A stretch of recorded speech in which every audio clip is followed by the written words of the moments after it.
নজর রাখবো গড়িয়াহাটের দিকে, তার কারণ কসবা কাণ্ডে এসইউসিআই এর বিক্ষোভ, আর সেই বিক্ষোভে তীব্র উত্তেজনা গড়িয়াহাট কসবা থানার সামনেও। এসইউসিআই বিক্ষোভ দেখাচ্ছে, সেখানে নারী নিরাপত্তার দাবিতে প্রতিবাদ। সেখান থেকে রয়েছেন আমাদের প্রতিনিধি রক্তিমা দাস। রক্তিমার কাছে যাবো সরাসরি। রক্তিমা, এই মুহূর্তে কি পরিস্থিতি? এসইউসিআই যারা বিক্ষোভ দেখাচ্ছেন, কি বক্তব্য তাদের?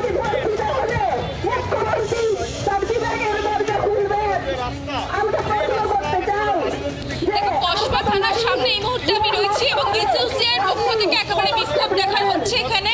সেক্ষেত্রে রাজ্যে একের পর এক যে নারী নির্যাতনের ঘটনা ঘটে গিয়েছে, আরজি ঘর থেকে শুরু করে কসবার যে ঘটনা, সেই ঘটনা কিন্তু একেবারে তাদের যেটা বক্তব্য, যে চোখে আঙুল দিয়ে কোথাও দেখিয়ে দিচ্ছে এই পরিবেশ, যে কোথাও রাজ্যে নারীদের নিরাপত্তা সুরক্ষিত নয় এবং সেই জায়গা থেকে যারা দোষী, যাদের ইতিমধ্যে গ্রেফতার করেছে পুলিশ, তাদের যাতে দৃষ্টান্তমূলক শাস্তি হয় সেই দাবি কিন্তু তারা জানাচ্ছেন। এখানে এই মুহূর্তে তুমি দেখতে পাচ্ছ যে একেবারে ছোট থেকে বড় সমস্ত কিন্তু মহিলারা তারা এসে উপস্থিত হয়েছেন এবং তারা বিক্ষোভ দেখাচ্ছেন। দিদি, আপনারা কিছুক্ষণ আগে ডেপুটেশন দিলেন থানার, মূলত আপনারা কি আশ্বস্ত হলেন? সেক্ষেত্রে আশ্বস্ত আমরা হইনি, কারণ আশ্বস্ত তখনই তো হব যখন দেখবো কোনো অপরাধী শাস্তি পেয়েছে। বাস্তবে আরজি করে এত বড় ঘটনা ঘটলো, এখনো অপরাধীরা ধরাই পড়লো না, শাস্তি পেল না। এখানে এর আগেও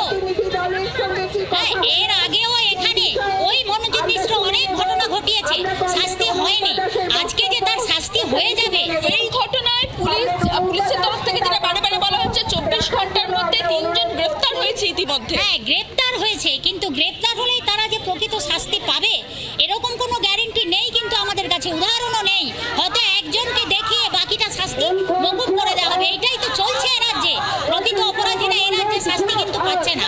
ফলে আমরা তাদের কাছে বলেছি যে আমরা আশা রাখি এখনো, কিন্তু প্রশাসন আমাদের আস্থার জায়গাটা হারিয়ে দিয়েছে। ফলে আমরা তাও আপনাদের কথার উপর আস্থা রাখছি, কিন্তু না হলে আমরা বৃহত্তর আন্দোলনে যাব। আর মেয়েদের সবচেয়ে বেশি প্রতিবাদ করতে হবে, মেয়েরা নির্যাতিতা।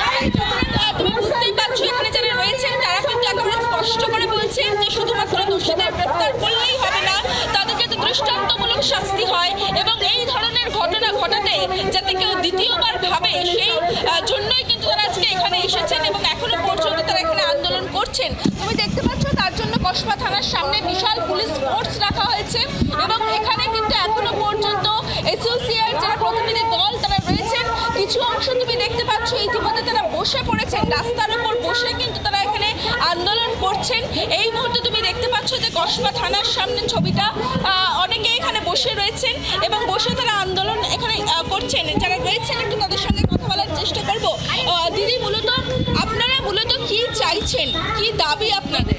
আমাদের একটাই দাবি, আমরা এখানে এসে সবাই জড়ো হয়েছি, এখানে একটা বিক্ষোভ চলছে।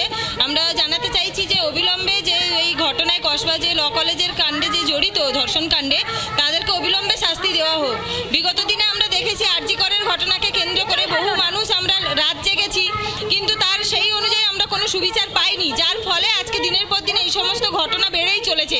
কিছু ঘটনা আমাদের সামনে আসছে, কিছু আমাদের বোঝা যাচ্ছে। রক্তিমা, এসইউসিআই কর্মী সমর্থক যারা বিক্ষোভ দেখাচ্ছেন তাদের বক্তব্য, শাস্তি হোক, বিচার হোক, বিচার প্রক্রিয়ার মাধ্যমে যারা অপরাধী, কসবা ল কলেজের ঘটনায় শুধু নয়, একাধিক নারী নির্যাতনের ঘটনা যেখানে যেখানে অভিযোগ উঠেছে, শাস্তির বিধান দেওয়া হোক, শাস্তির ব্যবস্থা করা হোক। রক্তিমা, তোমাকে ধন্যবাদ।